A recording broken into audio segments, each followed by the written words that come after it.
PSI ભરતીમાં જે મિત્રો ફોર્મ ભરવા માંગે છે એ મિત્રો માટે જે એફએક્યુ છે, તમારા મગજમાં તમને એવું થતું હોય કે ભાઈ સાહેબ અમે ગ્રેજ્યુએશનના છેલ્લા વર્ષમાં છીએ તો અમને ફોર્મ ભરવા મળશે, તો મિત્રો ગ્રેજ્યુએશનના છેલ્લા વર્ષવાળાને ફોર્મ ભરવા મળવાના નથી. અને ઘણા બધા મિત્રો એવું કહે છે સાહેબ ગઈ વખતે 21 વર્ષની ઉંમર હતી તો 21 વર્ષ પૂર્ણ થયા હોય તો જ અમે ફોર્મ ભરી શકશું, તો આ વખતે એવી મિનિમમ એજ રાખી નથી. બરાબર, એટલે 21 વર્ષ કદાચ તમારા નથી થતા 20 વર્ષ થાય છે તો પણ તમે ફોર્મ ભરી દેજો, તમારા ફોર્મ માન્ય રહેવાના છે. અને પરીક્ષા, બરાબર, ઘણા બધા મિત્રો અત્યારથી પૂછે છે પરીક્ષા ક્યારે યોજાશે, તો બોર્ડની વેબસાઇટ જોતી રહેવાની છે. તમારી જે ફિઝિકલ એક્ઝામિનેશન છે, રનિંગ છે, એ જાન્યુઆરી એન્ડમાં શરૂ થઈ શકે એવું લાગે છે અત્યારે હાલ જોતા, પરિસ્થિતિ જોતા.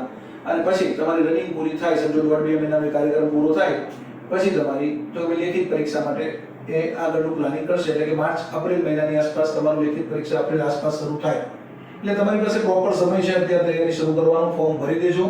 બરાબર, અને બાકી એફએક્યુ જે આપણે આપી દીધા છે, તમારો કોઈ મનમાં મૂંઝવતો પ્રશ્ન હોય તો ક્યાંય પૂછવાની જરૂર નથી, બરાબર, ક્યાંય જોવા જવાની જરૂર નથી.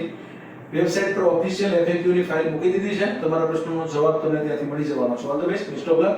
જય હિન્દ, જય ભારત, જય જય ગરવી.